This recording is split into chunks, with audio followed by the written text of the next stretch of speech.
It has tentacles as wide as anything I've seen. I think next to housing, this is the single most important issue in the United States and certainly the largest threat to the U.S. economy.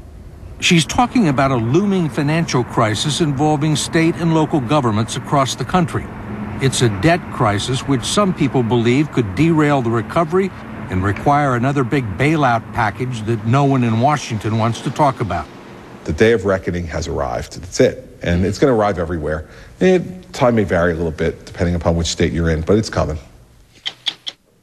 By now, just about everyone in the country is aware of the federal deficit problem. But you should know that there is another financial crisis looming involving state and local governments. It's gotten much less attention because each state has a slightly different story. But in the 2 years since the Great Recession wrecked their economies and shriveled their income, the states have collectively spent nearly $500 billion more than they've collected in taxes, and there is a $1 trillion hole in their public pension funds. The states have been getting by on billions of dollars in federal stimulus funds, but the day of reckoning is at hand. The debt crisis is already making Wall Street nervous, and some believe that it could derail the recovery, cost 1 million public employees their jobs, and require another big bailout package that no one in Washington wants to talk about. The most alarming thing about the state issue is the level of complacency. Meredith Whitney is one of the most respected financial analysts on Wall Street and one of the most influential women in American business. She made her reputation by warning that the big banks were in big trouble long before the 2008 collapse. Now she's warning about a financial meltdown in state and local governments. It has tentacles as wide as anything I've seen. I think this is the single most important issue in the United States and certainly the largest threat to the U.S. economy. Why aren't people paying attention? Because they don't pay attention until they have to. Whitney says it's time to start. The money that we take in, that's all the money we can spend. California, which faces a $19 billion budget deficit next year, has a credit rating approaching junk status. It now spends more money on public employee pensions than it does on the state university system, which had to increase tuition by 32%. Arizona is so desperate it sold off the state capitol, Supreme Court building, and legislative chambers to a group of investors, and now leases the buildings from their new owner. The state also eliminated Medicaid funding for most organ transplants. Then there's New Jersey. It had the highest taxes in the country, a $10 billion deficit, and a depressed economy when first-year Governor Chris Christie took office. But after looking at the books, he decided to walk away from a long-planned and much-needed project with New York and the federal government to build a rail tunnel into Manhattan. It would have helped the economy and given employment to 6,000 construction workers. Lots of jobs. Yeah. I'd cancel it. I mean, listen, the bottom line is, I don't have the money. And you know what? I can't pay people for those jobs if I don't have the money to pay them. Where am I getting the money? I don't have it. I literally don't have it. Is this going on all over the country? Yes. Of course it is. It's not like you can avoid it forever, because it's here now. And we all know it's here. And the federal government doesn't have the money to paper over it anymore either for the states. The day of reckoning has arrived. That's it. And it's going to arrive everywhere. Time may vary a little bit depending upon which state you're in, but it's coming. And nowhere has the reckoning been as bad as it is in Illinois, a state that spends twice as much as it collects in taxes and is unable to pay its bills. This is the state of affairs in Illinois. It's not pretty. Dan Hines is the comptroller of the state of Illinois, its paymaster. He currently has about $5 billion in outstanding bills in his office and not enough money in the state's coffers to pay them. He says they're 6 months behind. How many people do you have clamoring for money? It's fair to say that there are tens of thousands, if not hundreds of thousands of people waiting to be paid by the state. So how are these people getting by if they're not getting paid by the state? Well, that's the tragedy. People borrow money. They borrow in order to get by until the state pays them. They're subsidizing the state. They're giving the state a float. Exactly. And who do you owe that money to? Pretty much anybody who has any interaction with state government, we owe money to. That would include everyone from the University of Illinois, which is owed $400 million, to small businessmen like Meyer Shaw, who owns a pharmacy in Chicago and has been waiting months for $200,000 in Medicaid payments. Then there are the 2,000 not-for-profit organizations that are owed $1 billion by the state. Lutheran Services has been around since 1867 and provides critical services to 70,000 people, mostly the elderly, the disabled, and the mentally ill. The state owed them $9 million just before Thanksgiving, and they nearly had to close up shop. How long can you go on like this? Well, we wonder that too, because we really don't know. Reverend Denver Bittner is the president of Lutheran Services. He says they were forced to tap their entire line of credit and all their cash reserves before the state would finally pay them as a hardship case. It has to be that you've sold off all of your assets, you have borrowed from everybody you can borrow from, and then we'll think about it. Even though they owe you the money? Even though they owe us the money. The first words out of my mouth are usually an apology, because they have been, put in this situation that, really is unacceptable, and there's very little I can do or say other than apologize. It's not just the social safety net that Comptroller Dan Hines has to worry about. There have been Illinois legislators evicted from their offices because the state didn't pay their rent, and stories about state troopers being turned away from gas stations because the owners refused to take their state credit cards. The state's a deadbeat. Yeah, I mean, the state of Illinois is known as a deadbeat state. This is a reputation that has taken us years to earn, and we've reached, the heights of, I think, becoming the worst in the country.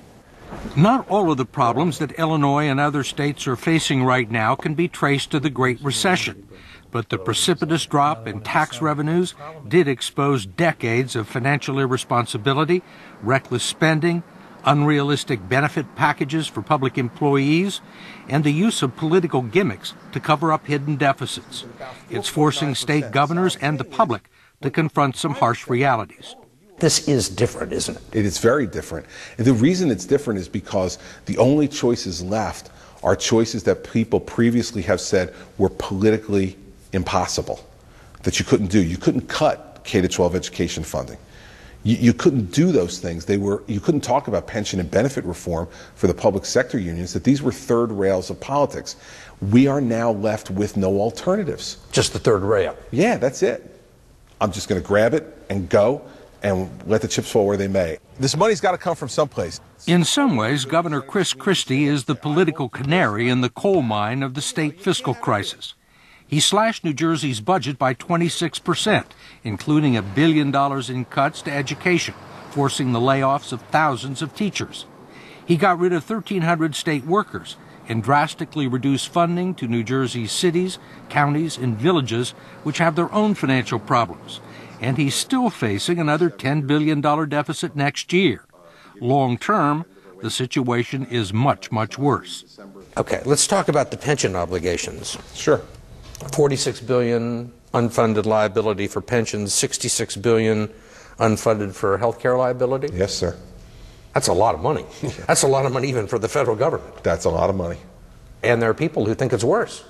Yeah, I think that's an optimistic view. Listen, at this point, if it's worse, what's the difference? I mean, it's bad enough as it is, so what's the difference? I mean, now we're talking about money that none of us can really get our arms around. I mean, this is unsustainable, right? Totally unsustainable. We have a benefit problem. It's not an income problem from the state. It's a benefit problem. And so we got to change those benefits. And what's the reaction been to that? It depends on where you sit. I mean, I think the general public thinks, I can't believe anybody gets a pension anymore. I've got a 401k. It got killed in the stock market. I don't know what I'm going to do for my retirement. I can't believe people get a pension anymore. So I think amongst the broad general public, they've said, amen. And I think among the public sector unions, they're yelling and screaming. And Christie is yelling back. He provoked a very public fight with the teachers union, which is one of the most powerful political forces in the state of New Jersey. And you're not compensating me for my education, and you're not compensating me for my experience. Well, you know what? Then you don't have to do it. It's a scene that is starting to play out all over the country. Cuts, cuts, cuts, and more cuts. Governors of cash-strapped states are beginning to cajole or bully public employee unions into making concessions on what are considered to be gold-plated retirement and health care packages, which are now collectively underfunded to the tune of $1 trillion. Some union leaders have suggested that you're running the state like Tony Soprano.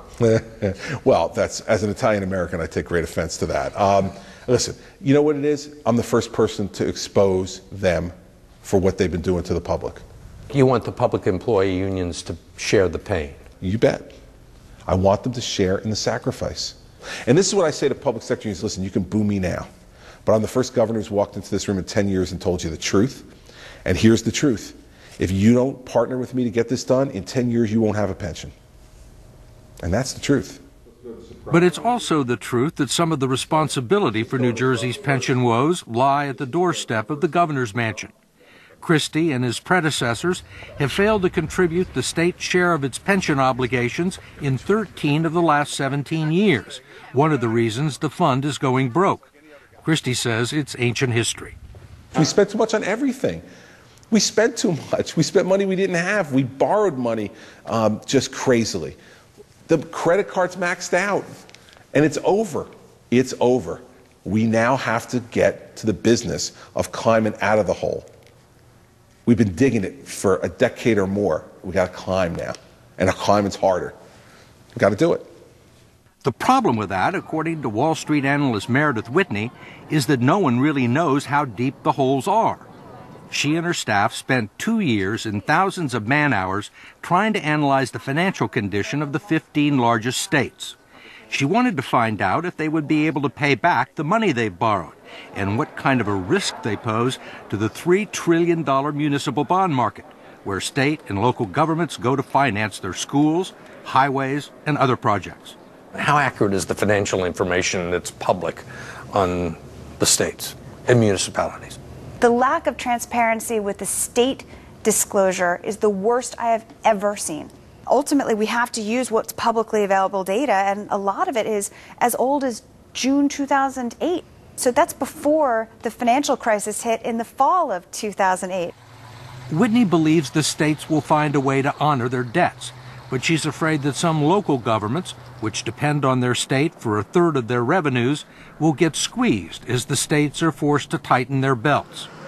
She's convinced that some cities and counties will be unable to meet their obligations to municipal bondholders who finance their debt. Earlier this year, the state of Pennsylvania had to rescue the city of Harrisburg, its capital, from defaulting on hundreds of millions of dollars in debt for an incinerator project. There's not a doubt in my mind that you will see a spate of municipal bond defaults. How many is a spate? You could see 50 sizable defaults, 50 to 100 sizable defaults, more. This will amount to hundreds of billions of dollars worth of defaults. Municipal bonds have long been considered to be among the safest investments, bought by small investors saving for retirement and held in huge numbers by big banks. Even a few defaults could affect the entire market. Right now, the big bond rating agencies like Standard & Poor's and Moody's, who got everything wrong in the housing collapse, say there's no cause for concern, but Meredith Whitney doesn't believe it. When individual investors look to people that are supposed to know better, they're patted on the head and told it's not something you need to worry about, when it'll be something to worry about within the next 12 months. 12 months? 12 months. No one is talking about it now, but the big test will come this spring. That's when $160 billion in federal stimulus money that's helped states and local governments limp through the Great Recession will run out. The states are going to need more cash and will almost certainly ask for another bailout. Only this time, there are no guarantees that Washington will ride to the rescue.